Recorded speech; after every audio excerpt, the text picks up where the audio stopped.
Hello students, welcome to Pythagoras classes. এইবাৰ যি সকল লৰাছলি এসএস সেকেন্ড ইয়াৰত পঢ়ি আছে তোমালোকে পৰীক্ষা অহা বছৰ দিব লাগিব হয়নে তোমালোকৰ বাৰ সিলেবাস সম্পৰ্কে বৰ বিশেষ ডাউট হৈ আছে নেকি সিলেবাস সলনি হৈছে কিবা নতুন চেপ্টাৰ ইনক্লুড হৈছে নতুন কিতাপ আহিছে এয়া ভুল ধাৰণা আমাৰ আগতে কি হৈছিল জানানে আমাৰ আগতে আছিল 100 মাৰ্কছৰ পৰীক্ষা হয় last year অৰ্থাৎ এইবাৰ যি সকল ছাত্ৰ ছাত্ৰীৰ ৰিজাল্ট দিছে তেওঁলোকক কি কৰা হল 80 মাৰ্কছলৈ ৰিডিউস কৰি দিয়া হল 20 মাৰ্কস তোমালোকৰ প্ৰজেক্ট ওয়াৰ্ক আহি গল হে 20 মাৰ্কস ৰিডিউস কৰি দিলে সেই কাৰণে কেইটামান চেপ্টাৰ কি কৰা হল পুৰণা সিলেবাসৰ পৰা ডিলিট কৰি দিয়া হল এইটোৱে তোমালোকৰ আছিল সবতকে ডাঙৰ ডাউট হয় না নহয় এতিয়া আমাৰ বৰ্তমান কি সিলেবাসত আমাৰ কি আছে বা কি আতৰুৱা হল আমি ইয়াত চালে গম পাই যাম আমি এতিয়া সোৱা যে আমি কোনবিলাক বস্তু চাব লাগিব সো ফাৰ্স্ট চ্যাপ্টাৰটো আমাৰ আগৰ পুৰণা কিতাপখনত এটা number 1 চ্যাপ্টাৰ আছে আমি হেতু একদম এৰি দিলে হল আমাৰ ফাৰ্স্ট চ্যাপ্টাৰত কন্টেম্পৰাৰী ওয়াৰ্ল্ড পলিটিক্স দুখন কিতাপ আছে আৰু politics in India since independence আমাৰ ফাৰ্স্ট চ্যাপ্টাৰত আহি গল দ্য এন্ড অফ বাইপোলাৰিটি সেকেন্ডত আহি যাব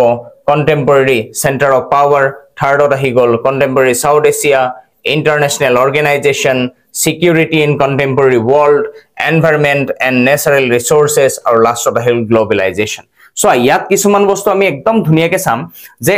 আমি এই যেটো লাস্টৰ environment and natural resource ইয়ালৈকে আমি 6 marks 4 marks 2 marks 1 marks সকলোৰে বাবে পঢ়িম কিন্তু ইয়াত সোৱাৰ ইয়াৰ একদম significantly দিয়া আছে যে গ্লোবালাইজেশনৰ পৰা অকল 4 marks আহিব only 4 গতিকে ইয়াত আমি 6 মাৰ্কছৰ কাৰণে পঢ়িব লগিয়া থাকিব জানো না লাগে গতিকে আমি ইয়াত পঢ়িম 1 মাৰ্কস 2 মাৰ্কস 4 মাৰ্কস তাৰ পৰা আমি নেক্সট যাও আমাৰ দ্বিতীয় কিতাপখন তাত আছে চ্যালেঞ্জেস অফ নেশন বিল্ডিং এই কিতাপখন বেলেগ ইন্টাৰেষ্টিং বহুত ভাল লাগে পঢ়ি এই নেশন বিল্ডিংৰ পৰা 6 মাৰ্কস আহিব গতিকে আমি ইয়াত 1 2 4 6 গুটেকেটা মাৰ্কছৰ কাৰণে পঢ়িব লাগিব ইয়াত এৰা অফ ওয়ান পাৰ্টি ডমিনেন্স একদলীয় প্ৰাধান্যতা ইয়াত 6 মাৰ্কস আহিব গতিকে 1 2 4 6 পঢ়িম politics of planned development ইয়াতো 6 আছে ইন্ডিয়ান ফৰেন পলিসি ইয়াতো 6 আছে গতি ইয়ালৈকে 6 মাৰ্কস আছে আৰু বাকি কেটা চেপ্টাৰত আমি 4 মাৰ্কসৰ কাৰণে গতিকে তাত 6 নম্বৰৰ কাৰণে পঢ়াৰ প্ৰয়োজন নহয় গতি তাৰ পিছৰ চেপ্টাৰটো কি আছে challenges to and restoration of the congress system ইয়াত only 4 marks তাৰ পিছত the crisis of democratic order ইয়াত 4 marks regional aspiration 4 marks আৰু indian politics recent trends and development ইয়াত আছে 4 marks গতিকে ইয়াত আমাৰ হৈ গল টোটাল 80 marks কমপ্লিট হোৱাৰ পিছত আমি ইয়াত প্ৰজেক্টৰ কাৰণে 20 marks আছে আমাৰ প্ৰজেক্টত গতিকে যেহেতু ইয়াত 20 marks আহি গল আমাৰ আমি ৰিটেনত কিমান লিখিম only 80 marks গতিকে 80 marks যেহেতু আমি লিখিম গতি 80 মাৰ্কস লিখাৰ কাৰণে 20 মাৰ্কস ইয়াৰ পৰা কি কৰা হৈছে 100 ৰ পৰা ৰিডিউস কৰা হল এই প্ৰজেক্টৰ 20 মাৰ্কসৰ কাৰণে আমাৰ ইয়াত তোমাৰ দুটা চেপ্টাৰ ডিলিট কৰা হল আৰু সেকেন্ড পাৰ্টত এটা চেপ্টাৰ ডিলিট কৰা হল গতিকে তোমালোকে সিলেবাসটো উলিয়াই লবা উলিয়াই লৈ কিতাপ পুৰণাখন ইউজ কৰিলে কোনো প্ৰবলেম নাই সিলেবাস উলিয়ালা উলিয়াই তুমি চাবা যে ইয়াত ফাৰ্স্ট ইউনিট আমাৰ ইটুত যেটো আছে আমি হেতু নপঢ়ো আমি ইয়াৰ যেটো first unit the end of bipolarity দি জাতিৰ অবখান আমি তাৰ পৰা আৰম্ভ কৰিম পঢ়াটো এতিয়া মূল বিষয়টো হল যে এসএস সেকেন্ড ইয়াৰত আমি যেহেতু ফাইনাল এক্সাম দিবলৈ তোমালোক ওলাইছা আমি সহায় কৰিবলৈ ওলাইছো গতে এই বিষয়ত আমাৰ মেইন ফ্যাক্ট হ'ব যে আমি কি দৰে আমি স্মাৰ্ট স্টাডি কৰি সবতকৈ বেছি নম্বৰ কালেক্ট কৰিবলৈ সক্ষম হ'ম গতিকে এই পৰ্যায়ত তোমালোকৰ সবতকৈ সহজ এটা মই ষ্ট্ৰেটেজি কৈ দিছো তাৰ এটা পক্ষ মই ক'বলৈ ওলাইছো যে এনসিআৰটি কিতাপখন তোমালোকে সকলোৱে কিনি লবা অতি কম দাম এনসিআৰটিৰ পৰাই যেহেতু ম্যাক্সিমাম আমাৰ বস্তুখিনি জুগুত কৰা হয় গতিকে এনসিআৰটি দৰকাৰ বজাৰত বহু সংখ্যক ৰেফাৰেন্স বুক থাকে গতিকে ৰেফাৰেন্স বুক বিলাক কি কৰা হয় ভলিউম ডাঙৰ কৰি দিয়া হয় বিভিন্ন ধৰণে লিখা হয়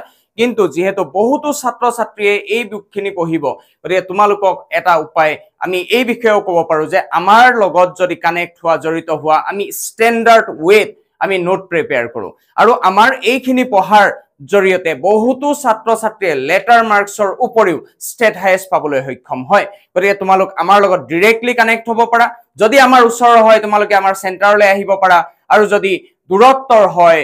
তেতিয়া হলে তোমালোকে আমাৰ অনলাইন যেটো এপছ আছে পাইথা 360 তাৰ জৰিয়তে আমাৰ লগত কানেক্ট হৈ আমাৰ লগত একেৰাহে জড়িত হৈ থাকিব পাৰা আমাৰ লগত বিভিন্ন ধৰণৰ ডাউটসমূহ ক্লিয়াৰ কৰিব পাৰা গতি ইয়াৰ উপৰিও মই ইয়াত আৰু এটা কথা তোমালোকক জনাই থও যে 20 মাৰ্কছৰ যেটো প্ৰজেক্ট পেপাৰ বা এই প্ৰজেক্টৰ কাৰণে বহুতো ছাত্ৰ ছাত্ৰী কি হয় একদম প্ৰেসাৰ হয় তেওঁলোকৰ ব্ৰেইনত কেতিয়াবা তেওঁলোক ডিমোৰেলাইজ হৈ যায় ডিপ্ৰেস হৈ যোৱা পৰিলক্ষিত হয় ভয় কৰিবলগীয়া কোনো কথা নাই আমি হাজু আছো তোমালোকক সহায় কৰিবৰ কাৰণে সেই প্ৰজেক্টৰ তোমালোকৰ কলেজত এই আমাৰ ইয়াত সিলেবাছত উল্লেখ থকা যিকোনো টপিকৰ যদি প্ৰজেক্ট পেপাৰৰ প্ৰয়োজন হয় আমি তোমালোকক সেইখিনি গাইড কৰিবলৈ আমি সাজু আছো আমাৰ লগত কানেক্ট হ'ব পাৰা আৰু আমি ইয়াত বিভিন্ন পৰ্যায় বিভিন্ন নতুন নীতি নিয়ম উদ্ভাৱন কৰি বিভিন্ন ধৰণে অতি চমুকৈ পঢ়ি কিদৰে নম্বৰ পাব পাৰি তাৰ বিষয়ে আমি চেষ্টা কৰিম ধন্যবাদ